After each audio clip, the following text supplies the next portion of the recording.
ঢাকা ৬ আসনে নির্বাচনের ফলাফল প্রণয়ন ও ঘোষণায় বেশ কিছু অনিয়ম ধরা পড়েছে। উক্ত আসনটিতে বিএনপির পক্ষে ধানের শীষে ইশরাক হোসেন এবং বাংলাদেশ জামাত ইসলামের পক্ষে দাঁড়িপাল্লায় মোহাম্মদ আব্দুল মান্নান প্রতিদ্বন্দ্বিতা করছিলেন। নির্বাচনের দিন রাত ১১টা ১ মিনিটে বাংলাভিশন একটি সংবাদ প্রচারিত করে, যেখানে ইশরাককে বেসরকারিভাবে নির্বাচিত করা ঘোষণা করা হয়। বাংলাভিশন মূলত ইশরাক হোসেনের মালিকানাধীন একটি টিভি প্রতিষ্ঠান। তখনও চূড়ান্ত বেসরকারি ফলাফল প্রকাশ করা হয়নি। ২০টি কেন্দ্রের ফলাফল তখনও প্রকাশ করা বাকি ছিল।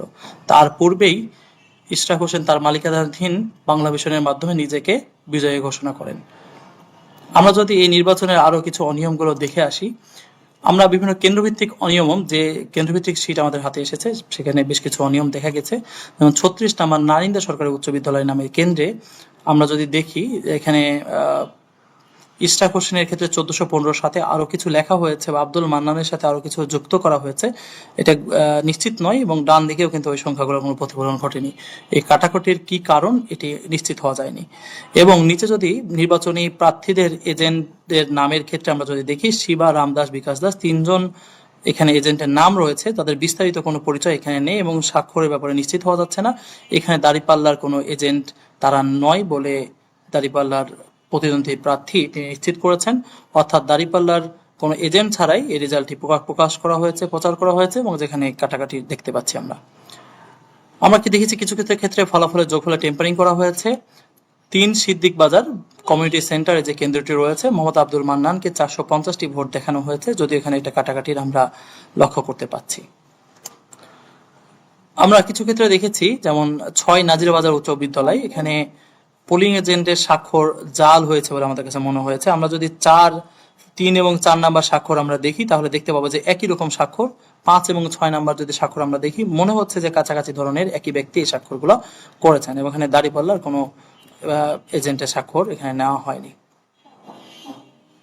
আমরা কিছু ক্ষেত্রে দেখেছি পোলিং এজেন্টের নাম নেই কিন্তু স্বাক্ষর রয়েছে। আমরা ৮৪ গ্র্যান্ডেরিয়া মহিলা সমিতি যে বিদ্যালয় রয়েছে, যে কেন্দ্রটি রয়েছে, সেখানে আমরা দেখতে পাচ্ছি ২টি স্বাক্ষর রয়েছে, কিন্তু তার সাথে কিন্তু তার নাম এবং তার বিস্তারিত নেই, যে কে স্বাক্ষরটি করেছেন বা কার স্বাক্ষরে এই রেজাল্টটি প্রকাশিত হয়েছে।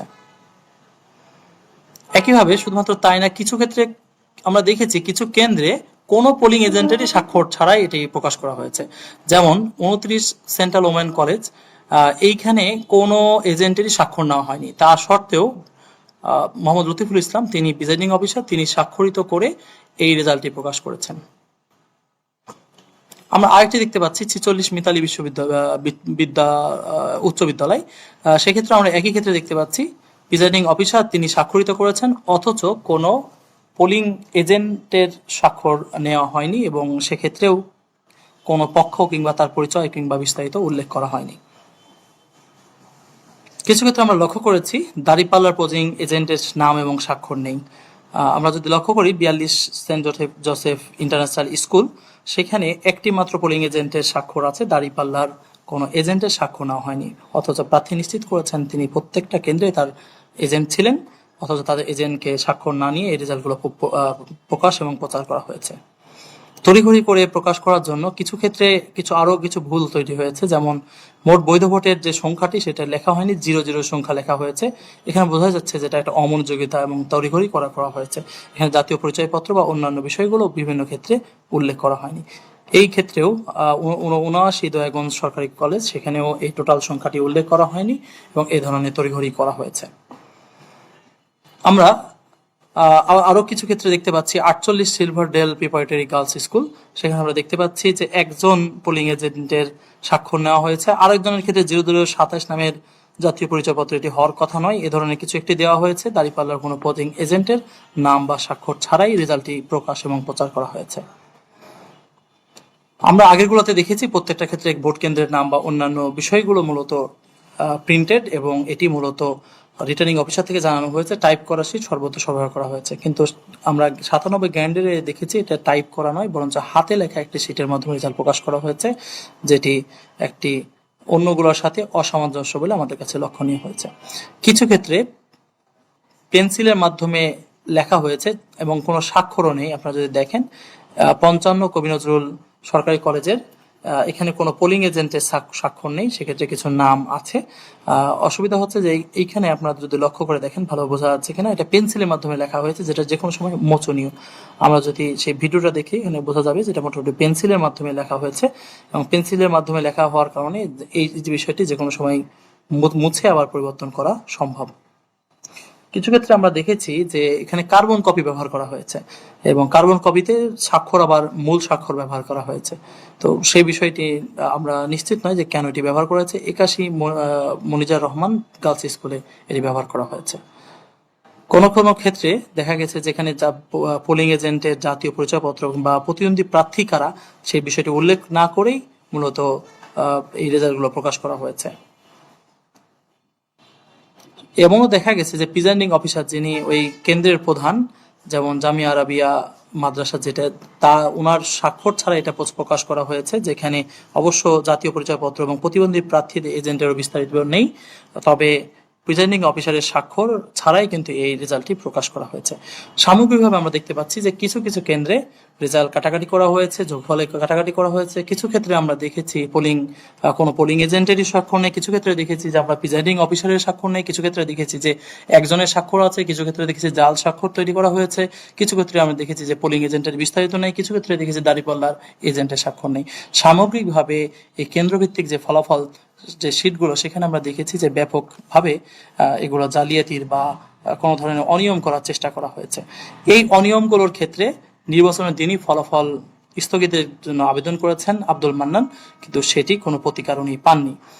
এবং একই সাথে আরো কিছু গুরুত্বপূর্ণ অভিযোগ তিনি নিয়েছেন যে ইশরাক হোসেনের মালিকানাধীন ভবনে মূলত নির্বাচন অফিস ছিল, এবং সে ব্যাপারে তিনি আপত্তি জানিয়েছিলেন। অনেকগুলো কেন্দ্রে বাতিল ভোট উল্লেখ করা হয়নি, যা বেশ অস্বাভাবিক বলে তিনি দাবি করেছেন। প্রিজাইডিং অফিসার নিয়োগে তিনি অনিয়ম এবং পক্ষপাতমূলক আচরণের কথা বলেছেন, এবং এই সংক্রান্ত তিনি আবেদন জমা দিয়েছেন। মহিলা কেন্দ্রের ফলাফলের ক্ষেত্রে দীর্ঘসূত্রিতার মাধ্যমে অনিয়ম করা হয়েছে বলে তিনি দাবি করেছেন। বিশেষ করে মহিলা কেন্দ্রে একটা বড় ভোট জামাত ইসলাম বা দাঁড়িপাল্লার আছে বলে তিনি দাবি করেছেন, এবং দীর্ঘসূত্রিতার মাধ্যমে এই ফলাফলগুলো পরিবর্তন করা হয়েছে। এবং একই সাথে ইশরাক হোসেন তাকে নিজেকে বিজয়ী ঘোষণা করেছেন, তখনও 20টি কেন্দ্রে কোনো ফলাফল আসেনি। এমতো অবস্থায় তিনি আবেদন করেছেন 12 তারিখ দিবাগত রাতে তিনি আবেদন করেছেন, এবং দিলেও সে ব্যাপারে কোনো ব্যবস্থা নেওয়া হয়নি। তিনি 12 তারিখে আবেদন করেছেন জাল ভোটে সহায়তাকারী যে কর্মকর্তা, তার বিরুদ্ধে তিনি ব্যবস্থা নেওয়া হয়, এবং সেটা রিসিভ করা হয়েছে, কিন্তু কোনো ব্যবস্থা নেওয়া হয়নি। তিনি নির্বাচনের দিনই ফলাফল স্থগিতের আবেদন করেছিলেন রাত 00:58, অর্থাৎ নির্বাচনের দিন রাত গড়িয়ে 12:58 তিনি আবেদনটি করেছিলেন, এবং গ্রহীত হয়েছে। তিনি এখানে জানিয়েছেন যে প্রাপ্ত ফলাফলের সাথে প্রিজাইডিং অফিসারের বিবরণী অসঙ্গতি রয়েছে, কিছু ব্যালট বা ভোটের চূড়ান্ত ফলাফলে প্রতিফলিত হয়নি, পূর্ব এবং পরবর্তী সময়ের তথ্যে পার্থক্য রয়েছে, অনেকগুলো কেন্দ্রে বাতিল ভোট নেই, এবং প্রিজাইডিং অফিসারের ব্যাপারে তিনি বলেছেন যেখানে অনিয়ম এবং পক্ষপাতিত্ব রয়েছে। এবং একই সাথে তার আগের আবেদনগুলোর কথা উনি বলেছিলেন, রেজাল্ট প্রদানে যে দীর্ঘসূত্রিতা হয়েছে যা জনের মধ্যে সন্দেহ সঞ্চার করেছেন। এই সকল বিষয়ে উনি বলেছেন যে এটি স্থগিত করে পুনর্গণনা এবং টেম্পারিং সংক্রান্ত তদন্ত করার জন্য আবেদন করেছিলেন। অথচ তার আবেদনের ক্ষেত্রে উনি জাতীয় পত্রপত্রিকায় তার আবেদনের বিষয়টি প্রকাশিত হলেও সে বিষয়ে কোনো তোয়াক্কা না করেই এর ফলাফল তার পরের দিন মূলত রাত 12:58 উনি এই আবেদনটি করেছিলেন। 13 তারিখ সকাল, অর্থাৎ 12 তারিখ রাত 12:58। তারপরে একদিন পরে মূলত এই গেজেটটি প্রকাশিত করা হয়েছে, যেখানে ইশরাক হোসেনকে বিজয়ী ঘোষণা করা হয়েছে, অর্থাৎ তার আবেদনের কোনো তোয়াক্কা বা কোনো ধরনের তদন্ত না করেই মূলত গেজেট প্রকাশ করা হয়েছে, যেখানে অনেকগুলো কেন্দ্রে অনিয়মের খবর রয়েছে। এর আগে উনি 12 জানুয়ারি 2026 উনি অফিস স্থানান্তর এবং স্টাফদের বদলির জন্য আবেদন করেছিলেন তার আইনজীবীর মাধ্যমে। তার আইনজীবী মোহাম্মদ অ্যাডভোকেট আসাদুল্লাহ, তিনি সুপ্রিম কোর্টের একজন আইনজীবী, তার মাধ্যমে তার প্রার্থী জানিয়েছেন ঢাকা 6-এর সকল নির্বাচনী কর্মকর্তার কার্যালয় দিগন্ত টাওয়ার 12/1 অবস্থিত, যেটি সদস্য প্রার্থী ইঞ্জিনিয়ার মোহাম্মদ ইশরাক হোসেনের উত্তরাধিকার সূত্রে প্রাপ্ত। অর্থাৎ একজন প্রার্থীর বিল্ডিং এ মূলত এই নির্বাচনী কার্যক্রমগুলো পরিচালিত হচ্ছে। এক্ষেত্রে নির্বাচন সংক্রান্ত যে গোপনীয় নথিপত্র আছে, ব্যালট পেপার রয়েছে, অমোচনীয় কালি রয়েছে বা অন্যান্য যে সমস্ত বিষয়াদি রয়েছে সে ব্যাপারে নিরপেক্ষতা বজায় থাকবে কিনা, এবং এখানে দীর্ঘদিন ধরে যারা অফিস করেছেন, যারা ভাড়াটিয়া হিসেবে ছিলেন, তার সাথে যিনি মালিক তার একটা সম্পর্ক থাকতে পারে। সে জায়গায় যারা এই অঞ্চলে দায়িত্ব পালন করেছেন তাদেরকে বদলি করার জন্য, নির্বাচনী পরিবেশ তৈরি করার জন্য 1 মাস আগেই মূলত হচ্ছে তার অ্যাডভোকেটের মাধ্যমে মোহাম্মদ আব্দুল মান্নান আবেদন করেছিলেন। এবং শুধুমাত্র তাই না, 14 তারিখ আবেদনের পরে আবারও তিনি 21 তারিখ বিভাগীয় কমিশনে গেছেন এবং প্রথম আলোর নিউজে আমরা দেখতে পাচ্ছি তিনি বলছেন যে এই ব্যালটগুলো বা অন্যান্য যে বিষয়গুলো, সংবেদনশীল সব বিষয়গুলো রয়েছে, উপকরণের নিরাপত্তার ঝুঁকি পড়তে পারে এবং সেক্ষেত্রে এ ধরনের নির্বাচনের স্বচ্ছতার ব্যাপারে তিনি বলেছেন। 21 তারিখে তো যখন তিনি গিয়েছেন, তিনি জেনেছেন যে তিনি যে আবেদন করেছিলেন সেটি সেটি সেটি পাওয়া যাচ্ছে না এবং এর ফলশ্রুতিতে আবারও আবেদন বা আবারও ওই কপির প্রেক্ষিতে পরবর্তীতে একটি ব্যবস্থা নেওয়া হয়। তিনি অন্যান্য নিউজগুলোতেও, সমকাল বা অন্যান্য নিউজগুলোতে এই ব্যাপারে বিস্তারিত এসেছে এবং সেক্ষেত্রে 21 তারিখে তার যাওয়ার পরে মূলত রিটার্নিং অফিসার বা বিভাগীয় কমিশনারের কার্যালয় থেকে একটি চিঠির ইস্যু হয়। সেক্ষেত্রে এই আবেদনটি প্রয়োজনীয় ব্যবস্থা গ্রহণের জন্য প্রেরণ করা হয়, অথচ তারপরেও কিন্তু এর কোনো ব্যবস্থা নেওয়া হয়নি। অর্থাৎ একজন প্রার্থীর বাসায় বসে নির্বাচনী কার্যক্রম পরিচালনা করা হয়েছে, এত নিরাপত্তা বা এত এ বিষয়ে ঝুঁকি থাকা সত্ত্বেও, প্রতিদ্বন্দ্বী প্রার্থীর আবেদন থাকা সত্ত্বেও এ বিষয়ে কোনো কর্ণপাত করা হয়নি। একসাথে তিনি 2 তারিখেও রিটার্নিং অফিসারের সাথে দেখা করে লিখিত অভিযোগ দিয়েছেন। তার পক্ষে এজেন্ট মাহবুবুর রহমান নির্বাচনের পরিবেশে এবং বাধার অভিযোগ দিয়েছেন লিখিতভাবে। 11 তারিখে তিনি সহিংসতার অভিযোগ তুলেছেন এবং সে বিষয়ে তিনি সংবাদ সম্মেলন করেছেন, বিস্তারিত বিভিন্ন সংবাদে প্রচারিত হয়েছে। শুধুমাত্র তাই না, 11 তারিখ প্রিজাইডিং অফিসারের উপর হামলা হয়েছে এবং যেটি ইশরাকের আসনে মূলত বিএনপির পক্ষ থেকে এটা হামলা হয়েছে বলে বিভিন্ন পত্রপত্রিকায় এসেছে এবং তার ভিডিওগুলো বিভিন্ন জায়গায় প্রচারিত হয়েছে।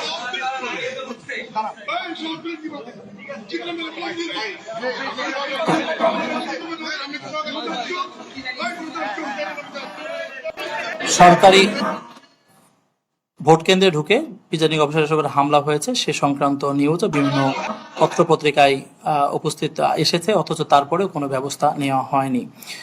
11 তারিখ প্রিজাইডিং অফিসারের উপর হামলার বিষয়ে সংশ্লিষ্ট জায়গায় আর্মি ব্রিফ করেছিল এবং তারা এই ঘটনাটি ট্যাকেল দেওয়ার চেষ্টা করেছেন। 12 তারিখ সকালে তিনি পোলিং এজেন্টদের খালি বাক্স না দেখিয়ে এই ভোট শুরু করার অভিযোগ করেছেন। যেটি নিয়ম হচ্ছে যে প্রথমে পোলিং এজেন্টদের খালি বাক্স দেখানো, তারপরে হলো ভোট কাস্টিং করা, সে বিষয়ে তিনি অভিযোগ করেছেন গণমাধ্যমে। এবং একই সাথে তিনি যে ভোট কেন্দ্রের স্বচ্ছতা তা নিয়েও কিন্তু 12 তারিখ 10:15 তিনি অভিযোগ করেছেন, যেটিও চ্যানেল 24 সহ বিভিন্ন পত্রপত্রিকায় এসেছে। সামগ্রিকভাবে যেই অনিয়মের বিষয়গুলো আমরা দেখেছি, যেই প্রার্থীর বাসায় বা প্রার্থীর ভবনে মূলত হচ্ছে নির্বাচনী অফিস পরিচালনা করা, সেই প্রার্থী নিজেকে নির্বাচিত ঘোষণা করা, 20টি কেন্দ্রের ফলাফল না আসা সত্ত্বেও টেলিভিশন বা সংবাদপত্রে এটি চলে আসা, বিভিন্ন কেন্দ্রে যে ফলাফল রয়েছে তাতে ফলাফল টেম্পারিং, স্বাক্ষর না থাকা, প্রিজাইডিং অফিসারের স্বাক্ষর না থাকা, কোনো কেন্দ্রের স্বাক্ষর না থাকা, এতে পেন্সিল কিংবা অনেক ক্ষেত্রে বিপরীত বা কার্বন কপি ব্যবহার করা, এ ধরনের বিভিন্ন টেম্পারিং এর অভিযোগ এসেছে। এই সমস্ত অভিযোগ আমলে না নিয়েই যে রেজাল্ট প্রকাশ করা হয়েছে, সংশ্লিষ্ট প্রার্থী মনে করছেন যেটা তার প্রতি অন্যায় হয়েছে এবং অবিলম্বে তিনি শপথ স্থগিত করে ভোট পুনর্গণনা করা এবং অনিয়মের তদন্ত সাপেক্ষে দোষীদের দৃষ্টান্তমূলক শাস্তির বিধান করার অনুরোধ করেছেন। জি, সবাইকে ধন্যবাদ।